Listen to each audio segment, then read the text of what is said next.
অরু শেষ মুহূর্তে নিজেকে বাঁচাতে এবার পুলিশের মাথায় বন্দুক ঠেকিয়ে কোর্ট থেকে পালিয়ে গেল। হ্যাঁ বন্ধুরা, এমনটা দেখতে পারবে আজকের পর্বে। বিস্তারিত জানতে ভিডিওটিতে লাইক দিয়ে চ্যানেলটিকে সাবস্ক্রাইব করে পুরো ভিডিওটি তোমরা দেখতে থাকো। গল্পের শুরুতে আমরা দেখতে পারবো অরুণাভ ভৌমিক বলতে লাগলো, জজ সাহেব এসব মিথ্যে আমাকে ফাঁসানোর জন্য। তখন এই কথা শোনার সাথে সাথে অরুর পক্ষে যে লইয়া ছিলেন উনিও বলতে লাগলেন, আমার মক্কেলকে ফাঁসানোর জন্য এই মিথ্যে কথাগুলি বলানো হচ্ছে। তখন এই কথা শোনার পরে জজ সাহেব বলতে লাগলো, আচ্ছা আপনাদের কাছে কি আর কোনো প্রমাণ আছে? তখন শ্যামলী আর কোনো প্রমাণ দেখাতে পারে না। আর জজ সাহেব তখন বলতে লাগলো, আদালত চায় প্রমাণ, প্রমাণ ছাড়া কিচ্ছু হয় না। তখন অরুণাভ বলতে লাগলো, এসব কিছু করেছে শ্যামলী, আমাকে ভয় দেখিয়ে। প্রাণের ভয় কার না আছে আপনি বলুন, আপনি বলুন। আমি ভয়ে এই কথাগুলি বলতে বাধ্য হয়েছিলাম। তখন জজ সাহেব বলতে লাগলো, আপনাদের কাছে আর কোনো প্রমাণ নেই? তখন শ্যামলী কিছু বলার আগে সেখানে রোহিণী চলে আসে আর এসে বলতে লাগলো, অরুণাভ ভৌমিক যেসব কথা বলছে জজ সাহেব সবগুলি মিথ্যে কথা। তখন শ্যামলী বলতে লাগলো, একদম ঠিক সময়ে রোহিণী দিদি চলে এসেছে আর রোহিণীর সাথে করে সেই পুলিশ ইন্সপেক্টর এবং সেই গুন্ডাটিকে নিয়ে চলে আসে। তারপর সে পুলিশ ইন্সপেক্টর বলতে লাগলো, মহামান্য আদালতের কাছে আমি একটা কথা বলতে চাই যে ভাড়া করা গুন্ডাটা দিয়ে কাজটা করিয়েছিল আমি তাকে এনে এখানে হাজির করছি। তখন এই কথা শুনে জজ সাহেব বলতে লাগলো, ঠিক আছে তাহলে ওনাকে কাঠগড়ায় এসে দাঁড়াতে বলুন। যখনই ওই গুন্ডাটাকে কাঠগড়ায় দাঁড় করানো হয় তখন ওনাটা বলতে লাগলো, বিশ্বাস করুন অরুণাভ ভৌমিক আমাদেরকে টাকা দিয়েছিল, সে টাকার লোভে আমি কাজটা করেছি। আমি না সত্যি এই লোকটাকে তাকে চিনিই না। তখন অরুণাভ ভয় পেতে থাকে। তখনই অরুণাভের লয়ার বলতে লাগলো, আচ্ছা বলুন তো, আপনাকে টাকার লোভ দেখিয়েছে সেজন্য আপনি মিথ্যে সাক্ষীটা দিয়েছিলেন, তাহলে আপনি যে ছবিটা দেখিয়েছিলেন যেখানে অনেকগুলি টাকা অনিকেত বাবু আপনাকে দিচ্ছিল, তখন বলতে লাগলো, আরে সেই ছবিটাও তো নকল, অরুণাভ ভৌমিক সেটা বানিয়ে নিচ্ছে, এখনকার জন্য কি না বানাতে পারে আপনি বলুন জজ সাহেব, সেই ছবিটা বানানো ছিল। তখন এই কথা শুনে লয়ার বলতে লাগলো, ও আচ্ছা তাই? তখন বলতে লাগলো, হ্যাঁ স্যার, সমস্ত কিছু ও টাকার লোভ দিয়ে দেখিয়ে আমাদেরকে করেছে, আমরা তো গরিব মানুষ, আমাদের টাকা দরকার ছিল তাই বাধ্য হয়ে এই কাজগুলি করেছি। তখন বলতে লাগলো, এখন কেন সত্যি কথা বলতে এসেছে? তখন বলতে লাগলো, এখন সত্যি কথা বলতে এসেছি কারণ আমরা না ফেঁসে যাই সেই জন্য। জজ সাহেব আপনি আমাকে কোনো শাস্তি দিবেন না, আমি সব সত্য খুলেই বললাম।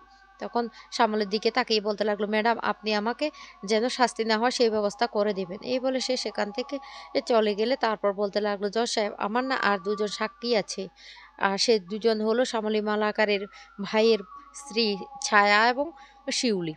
তখন জজ সাহেব অনুমতি দিয়ে তাদেরকে কাঠগড়ায় আনানোর জন্য ছায়া আর শিউলি কাঠগড়ায় এসে বলতে লাগলো, অরুণাভ ভৌমিক আমাদেরকে টাকা দিয়ে লোভ দেখিয়ে অনেক কাজ করিয়েছে। জজ সাহেব আপনি আমাদেরকে ক্ষমা করে দেবেন, আগে আমরা ক্ষমা চেয়ে নিচ্ছি। এই বলে কিভাবে শ্যামলীকে দিনের পর দিন মানসিক রোগী বানিয়েছিল সমস্ত ঘটনাটা খুলে বলে। তারপর বলতে লাগলো, আমার স্বামীকে নিজে এই সেই সমস্ত অপরাধ নিজে স্বীকার করে এখন সে জেলে আছে, আর অরুণাভ ভৌমিক আমাদেরকে টাকা দিবে বলে একটা টাকাও দেয়নি। তখন উকিল বলতে লাগলো, ও আপনাদেরকে টাকা দেয়নি, তাহলে এখন শ্যামলী টাকা দিচ্ছে? তখন বলতে লাগলো, না, ও কেন টাকা দেবে? ও শুধু আমাদেরকে সে বলেছে যে ওকে একটু হেল্প করতে, এই অরুণাভ ভৌমিককে ধরার জন্য। ও একটা ফাঁদ পেতেছে, আমরা জাস্ট ওকে একটু সাহায্য করেছি। এই অরুণাভ ভৌমিক অনেক খারাপ। তখন অরুণাভ আবার বলতে লাগলো, জজ সাহেব মিথ্যে কথা, ও সব সাজানো, আমি কোনো কিচ্ছু করিনি। তখন জজ সাহেব বলতে লাগলো, আপনি কাঠগড়ায় এসে দাঁড়ান, আমি এবার আমার রায় শোনাবো। তারপরে জজ সাহেব রায় শোনায় যে অরুণাভ ভৌমিককে বছরের সশ্রম কারাদণ্ড, আর মন্দার আর অনিকেতের নামে যে মামলা করা হয়েছে মিথ্যে মামলা, তার জন্য তাদেরকে বেকসুর খালাস দেওয়া হয়েছে। আর যে দুইজন পুলিশ ইন্সপেক্টর অরুণাভকে সাহায্য করেছে তাদেরকে সাসপেন্ড করা হয়েছে, আর নেক্সট টাইম যদি ওরা এমন কাজ করে তাহলে তাদেরকে চাকরি থেকে বরখাস্ত করা হবে, এটা জানিয়ে দিল আদালত। যা শুনে ওর ভয় পেয়ে যায় আর ওকে পুলিশ নিয়ে যাচ্ছে। তখন শ্যামলীর কাছে গিয়ে অনিকেতের বাবা বলতে লাগলো, আমি জানতাম মারে তুই পারবি আমার ছেলেকে একমাত্র মুক্ত করতে। তখন অনিকেত এসে বলতে লাগলো, শ্যামলী আমি না আরেকবার ঋণী হয়ে গেলাম আপনার কাছে। তখন শ্যামলী বলতে লাগলো, এসব আপনি কি বলছেন, আমি তো বেঁচে আছি আপনার জন্য। তারপরে বাইরে শব্দ শুনে বলতে লাগলো, চলুন তো দেখি বাইরে কি হচ্ছে। তখনই ওরা সবাই বাইরে আসলে দেখতে পায় অরুণাভকে গ্রামের লোকজন মিলে কালি মাখিয়ে জুতো পেটা করছে।